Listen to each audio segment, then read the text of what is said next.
Everyone, जय हिंद। कैसे हैं आप लोग? आई होप आप लोग अच्छे हैं, पर हम थोड़े अच्छे नहीं हैं। हमारी तबीयत सही नहीं है, हमको कोल्ड हो चुका है। अब आपको लगेगा सर इतनी गर्मी है, पर भी आपको हो गया है। हमारी हमारी आवाज से आपको पता चल ही रहा है, थोड़ा गले में दिक्कत है। पर जो टॉपिक इतना इम्पोर्टेंट है, हमको आपको बताना जरूरी है। तो चलिए हम टॉपिक को डिस्कस करते हैं। बहुत ही इम्पोर्टेंट टॉपिक, बहुत ही ज्यादा इम्पोर्टेंट टॉपिक है। इससे भारत का जो पावर है वो पूरे वर्ल्ड में बढ़ने वाला है। हमने जिस चीज को 70 इयर्स तक अनदेखा किया, उसके कारण हम लोगों को क्या झेलना पड़ा, क्या नुकसान उठाना पड़ा, और भविष्य में क्या उससे नुकसान उठाया जाएगा, उसके बारे में हम लोग डिस्कस करते हैं। क्या प्रोजेक्ट क्या है उसके बारे में डिस्कस करते हैं। प्रोजेक्ट का नाम है द ग्रेट निकोबार प्रोजेक्ट। बहुत ही इंपॉर्टेंट है, उसको समझते हैं। Great Nicobar project.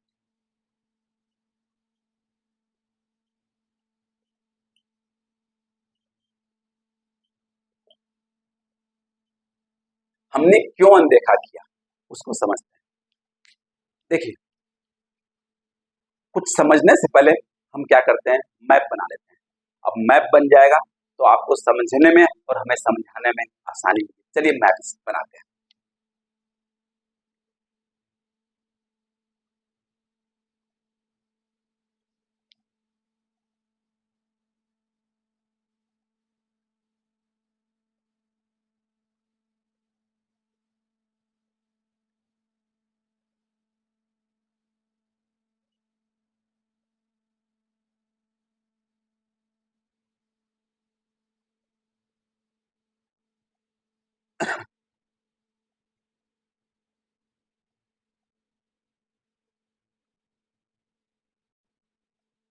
देखिए क्या है, ये हमारा प्यारा देश भारत है, और ये कौन है, बांग्लादेश है।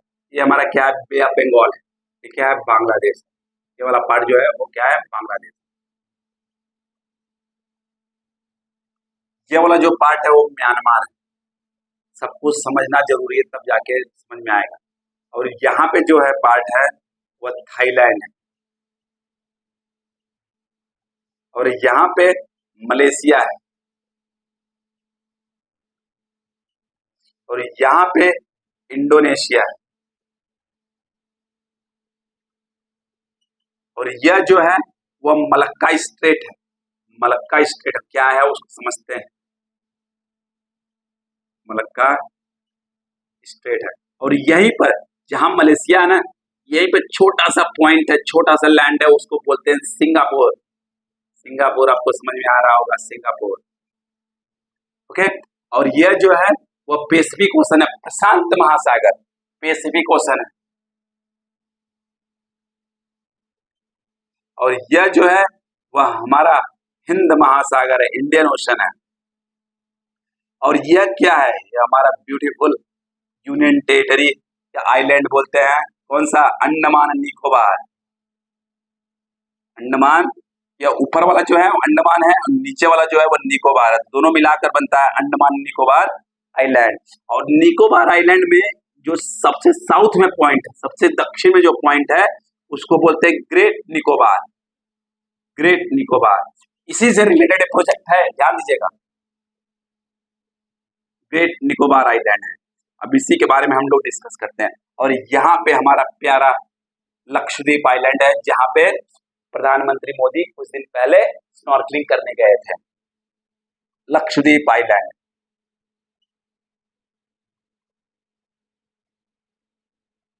आइलैंड। और यहाँ पे हमारा देश जो आतंकवाद को बहुत बढ़ावा देता है, कौन है, पाकिस्तान है।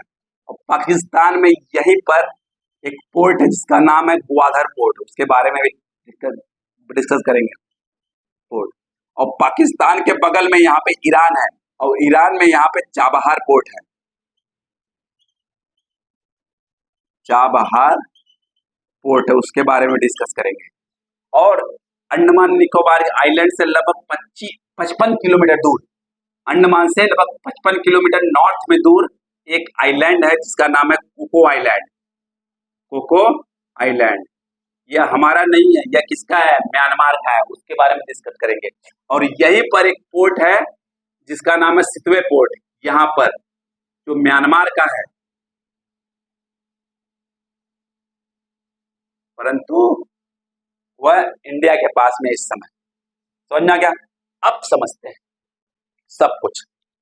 ध्यान दीजिए, जो प्रोजेक्ट है वह किससे रिलेटेड है, great Nicobar project. Great Nicobar project क्या है, उससे पहले हम लोग समझते हैं अंडमान निकोबार आइलैंड के बारे में, तभी हमको समझ में आएगा। और सब कुछ समझने से पहले थोड़ा सा चाइना के बारे में समझ लेते हैं, क्योंकि चाइना जो है हमारे लिए दुनिया का सबसे बड़ा थ्रेट है, सबसे बड़ा खतरा है। आप देखिए, चाइना के साथ हम लोग कभी बॉर्डर शेयर करते नहीं थे, केवल थोड़ा सा शेयर करते थे। कहाँ पे, अगर देखा जाए तो जम्मू एंड कश्मीर में, केवल थोड़ा सा। कब तक, 1950 तक। पर 1950 में हमारा जो देश आजाद हुआ था, आजाद होने के 3 साल बाद 1950 में चाइना क्या कर लेता है, तिब्बत पे कब्जा कर लेता है। अब तिब्बत पे कब्जा करने के बाद चाइना हमारे से, इंडिया के साथ बहुत बड़ा, बहुत लॉन्ग बॉर्डर शेयर करने लगा। अब उसके बाद आपको याद होगा 1962 का वार, उसमें हम लोगों को पराजय चखना पड़ा। हमारे आर्म फोर्सेस के कारण नहीं, ध्यान दीजिएगा, हमारी आर्मी के कारण नहीं, हमारी नेवी के कारण नहीं, हमारी एयरफोर्स के कारण नहीं, हमारे पॉलिटिशियन की इच्छा शक्ति के कारण। उनकी इच्छा शक्ति बिल्कुल नहीं थी, इस कारण हम लोगों को पराजय चखना पड़ा। उस समय अगर इंडियन एयरफोर्स को पूरी की पूरी छूट मिल गई होती, हमारा जो एयरफोर्स था वो चाइना की एयरफोर्स से 10 गुना अच्छा था, हम लोग आराम से चाइना को 1962 में हरा दिए होते। परंतु आप समझ सकते हैं, तो चाइना एक तरीके से नॉर्थ से खतरा बना हुआ है, ये तो आपको मानना ही पड़ेगा। नॉर्थ में एकदम खड़ा है, एकदम पीछे हमारे सर के ऊपर खड़ा है। चलिए, उतना तो समझ में आता था, हमारी इंडियन आर्मी उसको संभाल लेगी। परंतु उसके बाद 70 साल में हमने कुछ किया नहीं है, पर चाइना ने लगातार, चाइना की जो इकोनॉमिक पावर जब बढ़ती गई, तो चाइना अपना प्रेजेंस कहाँ बढ़ाता गया, इंडियन ओशन में। क्योंकि चाइना को पता है इंडियन ओशन से दुनिया का लगभग 40% ट्रेड पास होता है, और चाइना का बहुत ज्यादा ट्रेड जो है इंडियन ओशन से पास होता है। चाइना किसी से डरता नहीं है, एक चीज ध्यान दीजिए, चाइना किसी से डरता नहीं, केवल वो अपनी जनता से डरता है। जनता का बोलने का अधिकार वहां पे तो बिल्कुल नहीं है, परंतु उनकी जो सेंटिमेंट्स है, उनके भावनाओं से डरता है कि अचानक से अगर लोगों का आवाज उठने लगा तो चाइना क्या करेगा। अगर चाइना की इकोनॉमिक पावर को आप चोट करोगे तो वहां की जनता को चोट होगी, जब वहां की जनता चोट होगी तो वो आवाज करेगी, तो जो वहां चाइनीज कम्युनिस्ट पार्टी है उसका हालत खराब हो जाएगा। तो इसके डर से चाइना क्या करता है, करना क्या चाहता है, इंडियन ओशन में सिक्योरिटी प्रोवाइड करना चाहता है। उसको ध्यान में रखते हुए चाइना ने क्या क्या किया उसके बारे में समझते हैं। सबसे पहले चलते हैं अपने पड़ोसी देश पाकिस्तान के पास। वहां पे एक पोर्ट है जिसका नाम है ग्वादर पोर्ट। अब चाइना ने इतना ज्यादा पैसा इन्वेस्ट कर दिया है पाकिस्तान में कि ग्वादर पोर्ट तो है पाकिस्तान का, परंतु है एक तरीके से चाइना का। जो भी चाइना चाहे वहां वह कर सकता है। तो एक तरीके से अगर आप देखिए तो चाइना ने वेस्टर्न पार्ट से हम लोगों को क्या कर लिया, घेर लिया। परंतु चाइना को काउंटर करने के लिए हमने क्या किया, ईरान में उससे लगभग 200 किलोमीटर दूर, इस ग्वादर पोर्ट से 200 किलोमीटर दूर ईरान में एक चाबहार पोर्ट हम लोगों ने ले लिया, चाइना को काउंटर करने के लिए। बेटा तुम आओ यहाँ पर, हम तुम्हारे लिए खड़े हैं यहाँ पर। चलिए, वो सही है। फिर चाइना ने क्या किया, इंडोनेशिया में बहुत 3-4 जगह ऐसा है जहाँ पे चाइना ने मिलिट्री बेस बना लिया, क्योंकि पता है यहाँ पे एक मलक्का स्ट्रेट है, नैरो वाटर बॉडी है, जो कि पैसिफिक ओशन, प्रशांत महासागर और इंडियन ओशन को क्या करता है, जोड़ता है। और इसी से बहुत ज्यादा चाइना का ट्रेड जो है पास होता है। इसी कारण यहाँ पर क्या बना लिया है चाइना, बहुत सारे मिलिट्री बेस। अब देखिए चाइना कितना पास हम लोगों के मिलिट्री बेस बना लिया। वो तो छोड़िए, मलेशिया मिलिट्री बेस बना लिया, उसको भी छोड़िए। एक कोको आइलैंड है ना, जो कि हमारे अंडमान से लगभग 55 किलोमीटर दूरी पर है, वहां पर वो म्यांमार का है, वहां पर भी चाइना मिलिट्री बेस बना लिया। अब देखिए, नॉर्थ से घेर लिया, वेस्ट से घेर लिया, यहाँ से घेर लिया, अब पास में भी आकर घेर रहा है। और उसको भी छोड़िए, हमारा पड़ोसी देश बांग्लादेश, वहां पे चाइना क्या कर रहा है, सबमरीन प्रोवाइड कर रहा है बांग्लादेश को, लोन दे रहा है बांग्लादेश को। तो क्या हो सकता है भविष्य में, ऐसा हो सकता है कि चाइना कहे बांग्लादेश से कि हमने आपको इतना लोन दिया, आपके लिए सबमरीन बनाया, आप भी हमको अपना थोड़ा सा पोर्ट दीजिए। अब अगर चाइना वहां आ जाएगा, चाइना हमारे बहुत पास आ जाएगा, तो हमारे सिक्योरिटी के लिए क्या करेगा, थ्रेट हो जाएगा। वहां से हर चीज चाइना पता कर सकता है कि जो इंडियन सबमरीन है वो कहाँ पर है और इंडिया क्या क्या कर रहा है, वो पता हो जाएगा। उसको भी छोड़िए, आ जाइए यहाँ पर। यहाँ पे हमारे छोटा सा देश है, बुच्चू सा देश है, कौन सा, मालदीव। वो उस वहां पे चाइना बहुत ज्यादा इन्वेस्ट कर दिया है। हो सकता है भविष्य में कोको आइलैंड की तरह जो मालदीव है कुछ अपना आइलैंड दे दे चाइना को। चाइना क्या करेगा, वहां पर भी मिलिट्री बेस बना लेगा। अगर वहां मिलिट्री बेस बना लिया, चाइना हमको चारों तरफ से घेर लिया, अगर अगर युद्ध होगा तो हमारे लिए खतरा होगा कि नहीं होगा, इमेजिन करके देखिए। अब चलिए, अब इसको काउंटर करने के लिए हमने क्या किया, 70 साल तक सोए रहे, कुछ नहीं। 70 सालों तक सोए रहे, कुछ भी नहीं किया। हमको समझ में नहीं आता क्यों नहीं किया, बताएं। अब आप देखिए, जो इंडिया का जियोग्राफिकल लोकेशन है, भगवान का दिया हुआ एक आशीर्वाद है। हमारे पास दो दो आइलैंड है, कौन सा, अंडमान निकोबार आइलैंड है और लक्षद्वीप आइलैंड। हमने वहां पे कुछ भी नहीं किया, इसलिए पर्यावरण खराब हो जाएगा, इसलिए नहीं किया। हमारी सिक्योरिटी जाए खेत में कोई दिक्कत नहीं, बर्बाद हो जाए कोई दिक्कत नहीं, देश खत्म हो जाए कोई दिक्कत नहीं, पर्यावरण को नुकसान कुछ नहीं होना चाहिए, इन्वायरमेंट को नुकसान बिल्कुल नहीं होना चाहिए। इतना ज्यादा टेक्नोलॉजी बढ़ गई है, अगर आप यहाँ पे डेवलपमेंट करते हो, सस्टेनेबल डेवलपमेंट करते हो, तो पर्यावरण को कोई नुकसान हो ही नहीं सकता था। आपके अंदर जो इच्छा शक्ति थी वह नहीं थी, इसलिए आपने इतने सालों तक अनदेखा किया। अब इसी कारण अब देखिए, कुछ दिन पहले क्या हुआ, प्रधानमंत्री मोदी आए लक्षद्वीप में स्नॉर्कलिंग करने। अब उन्होंने मालदीव को मैसेज दे दिया कि अगर आपने कुछ गड़बड़ किया, चाइना को अपना आइलैंड दिया, तो आपकी जगह आपसे 1000 गुना अच्छा हम टूरिज्म सेक्टर लक्षद्वीप में डेवलप कर देंगे, और आपकी जो इकोनॉमी है, टूरिस्ट इकोनॉमी है, पूरी टूरिज्म डिपेंडेंट है। अब मोर देन लाइक 20-30% जो टूरिस्ट है वो इंडिया से जाते हैं, आपकी इकोनॉमी ध्वस्त हो जाएगी। अब इससे क्या हुआ, जो वहां के प्रेसिडेंट है मुइजू जी, वो थोड़ा सा शांत हुए, थोड़ा कूल डाउन हुए। एक तो यह हुआ। अभी यहाँ पर एक देश है, ओके, कौन सा, श्रीलंका। श्रीलंका है। अब देखिए क्या क्या प्रॉब्लम। अब श्रीलंका में भी चाइना ने बहुत ज्यादा लोन दे दिया। अब श्रीलंका उसको चुका नहीं पाता है, तो उसके लिए क्या किया, श्रीलंका ने अपने कुछ पोर्ट को चाइना को दे दिया। अब चाइना क्या करता है, श्रीलंका के पोर्ट पे अपने जो सर्विलांस शिप है, जहाज है, उसको भेज देता है वहां पर इंडिया की निगरानी करने के लिए। आप समझ रहे हैं। परंतु 2020-21 में श्रीलंका में बहुत ज्यादा दिक्कतें आई, फाइनेंशियल क्राइसिस आई। उस समय दुनिया में बस एकमात्र कंट्री था भारत, जिन्होंने श्रीलंका को लगभग $4 बिलियन देकर श्रीलंका को उस फाइनेंशियल क्राइसिस से बाहर निकाला, और श्रीलंका की आंखें खुली और उसको समझ में आ गया उसका जो मित्र देश है केवल भारत है और कोई नहीं। तो अब कुछ समय के लिए चाइनीज जो सर्विलांस जहाज है उसको वहां पे डॉक करने के लिए मना कर दिया। समझ में आ गया। अब देखिए जो ये प्रोजेक्ट है वह क्या है। अब हम लोगों की जो आंखें खुली हैं, तो क्या हुआ, अब नीति आयोग, आप लोगों को पता है, national institute for transforming India, NITI Aayog, national institute for transforming India, इन्होंने एक रिपोर्ट तैयार किया। जब इनको पता चला कि अंडमान निकोबार के जो इम्पोर्टेंस है इंडियन ओशन में कितना खतरनाक है, इन्होंने एक रिपोर्ट तैयार किया। उस रिपोर्ट को जब गवर्नमेंट को सबमिट किया गया, तो गवर्नमेंट ने उसको अप्रूवल दे दिया, और 72,000 करोड़ रुपया, 72,000 करोड़ रुपए जो है अलॉट किए गए इसके। किस लिए, जो ये ग्रेट निकोबार आइलैंड है, निकोबार आइलैंड में उसको डेवलप करने के लिए। ध्यान दीजिएगा, जो अंडमान निकोबार आइलैंड है उसमें 836 छोटे बड़े आइलैंड्स हैं, 836 छोटे बड़े आइलैंड हैं, उसमें से ही एक आइलैंड है ग्रेट निकोबार। अब देखिएगा, थोड़ा सा अच्छे से समझिएगा, जो ये ग्रेट निकोबार है, अगर इस कोलंबो से देखा जाए, जो कोलंबो है, कोलंबो पोर्ट है श्रीलंका का, वहां से, और एक सबांग पोर्ट है, Sabang port, BANG, Sabang port है इंडोनेशिया में, वहां से।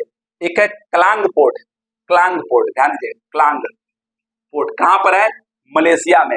और सिंगापुर में एक पोर्ट है, सिंगापुर पोर्ट, वहां से इक्वी डिस्टेंस पर है। कौन सा? Great Nicobar island. अगर हम लोगों ने उस प्लेस को, उस जगह पर एक पोर्ट बनाया होता, कैसा port? International container transshipment terminal बनाया होता। इसका मतलब क्या है? अब आपको हमने बता दिया है कि इंडियन ओशन से वर्ल्ड का लगभग 40% ट्रेड पास होता है। किससे पास होगा? जहाज से पास होगा। अब जहाज जब जाती है एक जगह से दूसरे जगह सामान लेकर, तो थक जाती है, उसको फ्यूल की जरूरत होती है, उसको मेंटेनेंस की जरूरत होती है, उसको ऐसा जगह चाहिए जहां से वह अपने गुड्स को दूसरे दूसरे कंट्री में भेज सके, सेंड कर सके। तो क्या करती है? हमारे पास ऐसा कोई लोकेशन था ही नहीं, हमारे पास लोकेशन था पर बनाया नहीं गया, तो उसका फायदा किसने उठाया? श्रीलंका ने उठाया। उसका फायदा किसने उठाया? इंडोनेशिया ने उठाया। उसका फायदा किसने उठाया? मलेशिया ने उठाया। उसका फायदा किसने उठाया? सिंगापुर ने उठाया। और हम लोग क्या थे? सोए थे मस्त में। अब हम लोग की आंखें खुली 2011 में, और हम लोग जो है अब ग्रेट निकोबार आइलैंड है, वहां पे 72,000 करोड़ खर्चा करके क्या बना रहे हैं? इंटरनेशनल कंटेनर ट्रांसशिपमेंट पोर्ट बना रहे हैं, पहला चीज। दूसरा चीज क्या बना रहे हैं? इंटरनेशनल एयरपोर्ट बना रहे हैं। तीसरा चीज टाउनशिप डेवलपमेंट कर रहे हैं। चौथा चीज जो सोलर पावर प्रोजेक्ट है उसको बना रहे हैं, और गैस को भी इसी तरीके से वहां पर, जिसे गैस का प्रयोग किया जा सके वहां, वो भी वो कर रहे हैं। इस जो यही है हमारा ग्रेट निकोबार प्रोजेक्ट, यही है जिसमें हम लोग क्या क्या करेंगे? इंटरनेशनल कंटेनर ट्रांसशिपमेंट टर्मिनल बनाएंगे, जिस पर बड़ी बड़ी जहाजें आएंगी, वहां से गुड एक जहाज से उतार कर दूसरे जहाज में ले जाकर दूसरे कंट्री में ले जाया जा सकता है। आप समझिए, अगर यह होता है तो हम क्या हो सकते हैं? हमारा लोकेशन अगर आप देखेंगे तो पूरे रीजन के हम क्या हो सकते हैं? मैरीटाइम इकोनॉमिक पावर हो सकते हैं। केवल रीजन के नहीं, पूरे वर्ल्ड के मैरीटाइम इकोनॉमिक सुपर पावर हो सकते हैं हम लोग। ये लोकेशन हमारा भगवान ने हमको एक आशीर्वाद दिया है, परंतु हमने उसको टैप नहीं कर पाया। आप समझिए, तो आंखें तो खुली हैं पर देर से खुली, कोई बात नहीं, देर ही सही। अब इसके थ्रू क्या क्या होगा? अब अगर यहाँ पे हम लोग बनाते हैं तो सिंपल सी बात है, हम कोई जहाज अगर यहाँ पे आता है तो सिंपली अब वो पैसा देगा तभी तो यहाँ पर आएगा। अब वहां से गुड जो है धीरे धीरे हर जगह क्या होंगे? जाएंगे। तो हमारी इकोनॉमिक पावर बढ़ेगी कि नहीं बढ़ेगी? ये हो गया। और अगर ये रीजन डेवलप होता है तो हम क्या करेंगे? हैवी आर्मी डिप्लॉय करेंगे यहाँ पर, अधिक मात्रा में मिलिट्री को यहाँ पे क्या करेंगे? डिप्लॉय करेंगे, पहला चीज। और वारशिप जो है, जो युद्ध पोत होता है, उसको लाकर यहाँ पे डिप्लॉय करेंगे। एयरक्राफ्ट कैरियर हम लोग बनाकर लाके यहाँ पे डिप्लॉय करेंगे। और क्या करेंगे? इंटरनेशनल एयरपोर्ट तो बना ही रहे हैं, उसके बगल में क्या बना देंगे हम लोग? आर्मी बेस, मतलब एयरफोर्स के लिए स्ट्रिप बना देंगे, जिससे कि हमारी तीनों सेनाओं का प्रेजेंस इस रीजन में हो। तो हम लोग क्या करेंगे? इस रीजन में, पूरे रीजन में हम लोग क्या करेंगे? नेट सिक्योरिटी प्रोवाइडर हो जाएंगे। और इंडिया को अगर पूरे इंडियन ओशन पे कंट्रोल करना है तो नेट सिक्योरिटी प्रोवाइडर इंडिया को बनना ही पड़ेगा। इंडिया के पास कोई ऑप्शन नहीं है। और उसके साथ साथ अगर चाइना को काउंटर करना है तो इंडिया को इंडियन ओशन में नेट सिक्योरिटी प्रोवाइडर होना ही पड़ेगा। आपको पता है यही मलक्का स्ट्रेट है। अगर इंडिया इस रीजन पे कब्जा करती है, ध्यान दीजिएगा, इंडिया इस रीजन पे कब्जा करती है और मतलब अंडमान निकोबार पे प्रॉपर तरीके से हमारी सेनाएं यहाँ पे डिप्लॉय होती हैं। अगर भविष्य में इंडिया और चाइना का युद्ध होता है तो क्या करोगे? चाइना को हराना है, हमको पता है मिलिट्री हम हरा देंगे उनको, परंतु इकोनॉमिकली नहीं हरा पाएंगे। पर अगर चाइना को इकोनॉमिकली हराना है तो उसके ट्रेड पर ताला लगा दो। कैसे? बस जितने भी चाइना के ट्रेड जो जहाज जो है मलक्का स्ट्रेट से पास हो रहे हैं उसको बंद करा दो। अगर वहां कहते हैं ना, नस को एक जगह दबाओ तो दूसरे जगह दर्द होना शुरू हो जाता है, ठीक उसी तरीके से अगर चाइना को दर्द देना है तो उसके इकोनॉमी भी चोट करेंगे। जो उसकी आर्थिक स्थिति है उस पर चोट करिए। अगर आर्थिक स्थिति पर आप चोट करेंगे चाइना के, तो चाइना के जो लोग हैं वह दर्द में आ जाएंगे। चाइना के लोग दर्द में आएंगे तो अपनी आवाज उठाएंगे, और आवाज चाइनीज गवर्नमेंट है उसको पसंद नहीं है, वो परेशान हो जाएगी, खत्म हो जाएगी। इसलिए इंडिया को इंडियन ओशन में नेट सिक्योरिटी प्रोवाइडर होना पड़ेगा और इस रीजन में पूरा का पूरा कंट्रोल अपने हाथ में रखना पड़ेगा। इसीलिए देख रहे हो चाइना कोको आइलैंड के पास आ गया, चाइना बांग्लादेश के पास आ गया, चाइना श्रीलंका के पास आ गया, चाइना मालदीव के पास आ गया, चाइना पाकिस्तान के पास आ गया। देखिए क्या है यार, ये एक तरीके से चारों तरफ से इंडिया को घेर रहा है। उसको पता है चाइना को विश्व में कोई हरा ही नहीं सकता, किसके अलावा, इंडिया के अलावा। और हम लोग आज तक कहाँ सोए थे, क्या कर रहे थे, हमको खुद नहीं समझ में आता। अब आप सोचिए हम लोग क्या करते हैं, सेशल्स, यहाँ पर नीचे इंडियन ओशन में कंट्री है सेशल आइलैंड है, वहां पे हम लोग क्या ले रहे हैं, वहां पे हम लोग मिलिट्री बेस बनाना चाहते हैं। मॉरिशस, वहां पे मिलिट्री बेस बनाना चाहते हैं। हम लोग का एम क्या है, इंडिया का एम क्या है, पूरे इंडियन ओशन, एक ही तो ओशन है पूरे वर्ल्ड में जो कि एक देश के नाम पे है, हिंद महासागर, हिंदुस्तान के नाम पर हिंद महासागर पड़ा है। तो हमारा जो सपना है पूरे वर्ल्ड में सुपर पावर बनना, विश्व गुरु बनना, तो सबसे पहले आपको अपने रीजन के लोगों को, जो छोटी छोटी कंट्री है वहां पे, उनको भय मुक्त करना पड़ेगा। जो भी डर है उनको चाइना से रिलेटेड उसको खत्म करना पड़ेगा। Sorry, I am really sorry. Okay, समझ में आ गया 100%। इसलिए जो यह प्रोजेक्ट है बहुत इंपॉर्टेंट है। ये तो आप लोगों को समझ में आ गया कि प्रोजेक्ट है क्या, परंतु ये न्यूज में क्यों, न्यूज में इसलिए है कि जो अपोजिशन पार्टी है, कांग्रेस पार्टी, सपा पार्टी, इन्होंने आवाज उठाया। क्या आवाज उठाया है, उन्होंने आवाज उठाया है कि जो ये प्रोजेक्ट बन रहा है इसके कारण क्या होगा। अब आपको पता है जो अंडमान निकोबार है वहां पे कौन रहता है, आदिवासी लोग रहते हैं। तो अगर आप ऐसा प्रोजेक्ट बनाते हो तो क्या करना पड़ेगा आप लोगों को, आदिवासियों को दिक्कत आएगी, परेशानी आएगी। चलो अच्छी बात तो नहीं है। तो आप क्या कर सकते हो, आपको उनका 100% ध्यान रखना पड़ेगा। आप प्रोजेक्ट बनाइए, आप, जरूरी है प्रोजेक्ट बनाना, इंडिया की सिक्योरिटी के लिए, पूरे रीजन के सिक्योरिटी के लिए जरूरी है, परंतु सेम टाइम पर आपको जो आदिवासी निकोबार, ग्रेट निकोबार आइलैंड में रहते हैं उनका पूरी तरीके से ध्यान रखना पड़ेगा। उनको किसी और जगह ले जाकर अच्छे से पूरी सुविधा के साथ, पूरी व्यवस्था के साथ आपको उनको वहां पे रखना पड़ेगा। एक तो चीज यह हो गया। और जो अपोजिशन पार्टी है वहां के इकोलॉजी से, पर्यावरण से रिलेटेड क्वेश्चन को रेज किया। सिंपल सी बात है, ये क्या है, कौन सा रीजन है, जंगली रीजन है, जंगल है यहाँ पर। अगर आप ऐसा प्रोजेक्ट बनाते हो तो आपको पेड़ों को काटना पड़ेगा। अब सिंपल सी बात है, अगर आप ऐसा प्रोजेक्ट बनाओगे पेड़ों को काटना पड़ेगा, तो पेड़ों को काटिए, कोई दिक्कत नहीं, पर समय पर, सेम टाइम पर आपको क्या करना पड़ेगा, अधिक से अधिक पेड़ लगाना पड़ेगा। अगर आप 1 लाख पेड़ यहाँ पे काटते हैं तो आप उसी समय क्या करिए, मोर देन 2 लाख, 3 लाख, 4 लाख पेड़ वहां पे लगाइए, जिससे कि वहां की जो इकोलॉजी है, इन्वायरमेंट है, वो डिस्टर्ब न हो। ये क्या है, वे फॉरवर्ड है। अगर यहाँ पे हमने सफलतापूर्वक इस प्रोजेक्ट को कंप्लीट कर दिया तो क्या हो सकता है, हम पूरे रीजन का क्या हो सकते हैं, ट्रांसशिपमेंट हब हो सकते हैं। कार्गो जो ट्रांसशिपमेंट होती है यहाँ से, वहां के मेजर प्लेयर हो सकते हैं। यही है, देखिएगा आप इस लोकेशन को जियो मैप में, यहाँ से सेम डिस्टेंस पे सब है। इस पूरे रीजन में हम लोग क्या कर सकते हैं, गुड्स को यहाँ पे ट्रांसपोर्ट कर सकते हैं। बात समझ आई, इतना समझ में आ गया। अब एक चीज और क्वेश्चन आता है, अगर देखेंगे आप इंडिया को, इंडिया पूरे वर्ल्ड में कितना परसेंट लैंड एक्वायर करता है, पूरे वर्ल्ड का केवल और केवल 2.4% लैंड एक्वायर करता है। और पॉपुलेशन मोर देन 17.5%, 17.5% से अधिक, 17.5% से अधिक हम लोग पूरे वर्ल्ड के पॉपुलेशन इंडिया में रहता है। और लगभग 18% पशु यहाँ पे रहते हैं, लाइक गाय, भैंस, बकरी, ये यहाँ पे रहते हैं। उनके खाने का कैसे हो सकता है इंतजाम, आप समझिए कि लैंड केवल दुनिया का 2.4% है, और बहुत सारे जो लैंड हैं वो रेगिस्तान बनते चले जा रहे हैं, सूखा पड़ता चला जा रहा है। तो खाने की कमी कहाँ से पूरी की जाएगी, आपके पास 7,516 किलोमीटर का लॉन्ग कोस्ट लाइन है, वहां से पूरी की जा सकती है।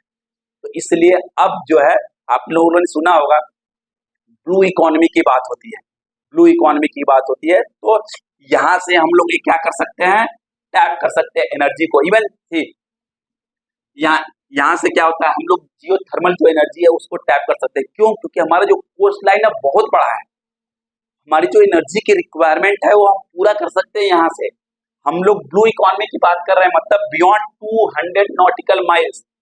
200 नॉटिकल माइल्स तो हमारा एक्सक्लूसिव इकोनॉमिक जोन है, वहां तक तो हम काम कर सकते हैं, कोई दिक्कत नहीं। उससे बियॉन्ड भी हम लोग बढ़ने की कोशिश कर रहे हैं, इसीलिए हम किस पे काम कर रहे हैं, एयरक्राफ्ट करियर पे काम कर रहे हैं, युद्ध पोत को बना रहे हैं, सबमरीन को बना रहे हैं, न्यूक्लियर सबमरीन को बना रहे हैं। कुछ सालों में बहुत सारे सबमरीन इंडक्ट हो जाएंगे इंडियन नेवी में। हमारी जो इकोनॉमी है वो बढ़ने वाली है और हम ब्लू इकोनॉमी की तरफ क्या कर रहे हैं, बढ़ रहे हैं। और आपको पता है हम लोग एक प्रोजेक्ट पे काम कर रहे हैं। कौन सा प्रोजेक्ट है, कुछ दिन पहले हम लोग डिस्कस किए थे, या समुद्रयान। उसमें क्या होगा, उसमें मत्स्य 6000 एक प्रोजेक्ट है। वो क्या है, वह यान है एक तरीके से, वह समुद्र के अंदर जाएगा लगभग 6 किलोमीटर दूर और पता करेगा, समुद्र 6 किलोमीटर गहराई में जाएगा और पता करेगा कौन कौन से मिनरल्स हैं। वहां पे इतने ज्यादा निकल और कोबाल्ट पाए जाते हैं कि अगर हम 10% एक्सट्रैक्ट कर लें वहां से, तो लगभग 100 साल की जो एनर्जी की रिक्वायरमेंट है हमारी पूरी हो सकती है, जो कि बहुत जरूरी है। समझ में आ गया। तो ये सब हम लोग कर सकते हैं कब, जब हम इस पूरे रीजन में क्या हो, नेट सिक्योरिटी प्रोवाइडर हो, चाइना को काउंटर करने में पूरी तरह सक्षम हो। और जो यहाँ पे हौदी रिबेल्स यहाँ पर होते हैं यमन में, जो क्या करते हैं, बड़े बड़े कार्गो पे अटैक करते हैं, उसको अपने कंट्रोल में ला लेते हैं। अगर हमारे मार्कोस कमांडो को पूरी छूट दी जाए तो उनकी औकात नहीं है कि वो ये सब कर सकते हैं। समझ में, हमारे मार्कोस कमांडोज जो है वो पूरी दुनिया के one of the best commandos हैं। अभी कुछ समय पहले हौदीज जो थे उन्होंने क्या किया, एक कार्गो पे अटैक किया और मार्कोस कमांडो ने उस कार्गो को आराम से छुड़ा दिया। तो ये क्या करना पड़ेगा, अगर आपको net security provider Indian ocean में पूरा बनना है तो आपको जो ग्रेट निकोबार जैसे प्रोजेक्ट पर काम करना पड़ेगा। और आपने देखा होगा कुछ समय पहले इंडियन एयरफोर्स ने अनाउंस किया था, जो हमारे डिफेंस मिनिस्टर उन्होंने अनाउंस किया था कि यहाँ पे क्या बनाएंगे, एयरबेस बनाएंगे, जहां पे उस एयरबेस का इंडियन एयरफोर्स यूज कर सकेगी पूरे अरेबियन ओशन में सिक्योरिटी प्रोवाइड करने के लिए। तो यही हम सोच रहे हैं कि 70 सालों तक हम सोए क्यों रहे, हमने ऐसे प्रोजेक्ट पे काम क्यों नहीं किया, हमने क्यों श्रीलंका को, इंडोनेशिया को, मलेशिया को, सिंगापुर को ये बढ़ने दिया। समझ में आ गया, अब अच्छे समझ में आ गया हो गया आप लोगों को। तो यही है ग्रेट निकोबार प्रोजेक्ट। इस पे हम लोग क्या करेंगे, इंटरनेशनल कंटेनर ट्रांसशिपमेंट क्या बनाएंगे, टर्मिनल बनाएंगे और टाउनशिप डेवलप करेंगे, इंटरनेशनल एयरपोर्ट बनाएंगे, वहां पे सोलर प्रोजेक्ट बनाएंगे, पूरे इन्वायरमेंट को ध्यान में रखते हुए। वहां के जो ट्राइबल्स हैं, कौन कौन से ट्राइबल्स है ध्यान दीजिएगा। एक है निकोबार में कौन कौन से ट्राइबल हैं, Shompen tribes, Onge tribes, Andamanese tribes and Nicobarese tribes.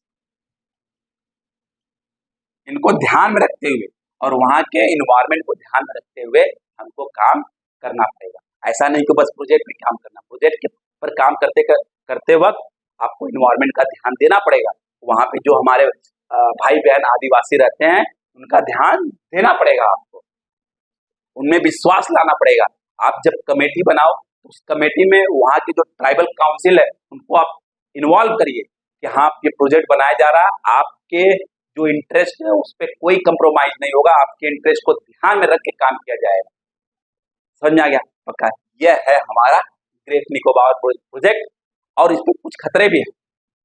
Challenges क्या है, सिंपल सी बात है, चैलेंजेस तो इकोलॉजी इन्वायरमेंट से रिलेटेड चैलेंजेस है, ट्राइबल ग्रुप से रिलेटेड चैलेंजेस है। और आपको पता होगा 2004 में क्या आया था, इंडियन ओशन में सुनामी आई थी। सुनामी आया था तो यहीं पर बहुत बड़ा अर्थक्वेक आया था, उसके कारण बहुत ज्यादा गैप क्रिएट हो गया था। तो मे भी फ्यूचर में आ सकता है ऐसा अर्थक्वेक। तो गवर्नमेंट को ऐसा प्रोजेक्ट बनाते समय उनको ध्यान में रखना पड़ेगा सिस्मिक एक्टिविटी के बारे में, कि ऐसा प्रोजेक्ट बनाएं कि कम से कम 8, 9, 10 स्केल तक जो अर्थक्वेक आता है उसको सह सके। समझ में आ गया, पक्का। ये है हमारा ग्रेट निकोबार प्रोजेक्ट, इससे इंडिया का पावर किस तरीके से बढ़ने वाला है आप लोगों ने समझ लिया होगा। इसको नोट डाउन कर लीजिएगा, इसको अपने वीडियो को पॉज करके इसको आप लोग नोट डाउन। ओके, आज के लिए बस इतना ही। और I am really really sorry, हमारा गला अच्छा नहीं है, आवाज सही नहीं निकल रही होगी तो हमको माफ करिएगा आप लोग। तो आज के लिए बस इतना ही। जाने से पहले अगर वीडियो पसंद आए, लेक्चर पसंद आए तो इसको लाइक शेयर सब्सक्राइब जरूर करिएगा और बेल आइकन दबाना बिल्कुल मत भूलिएगा। अदरवाइज इतने अच्छे वीडियो का क्या मिस कर देंगे, नोटिफिकेशन मिस कर देंगे। बाय बाय, टेक केयर, पढ़ते रहिएगा।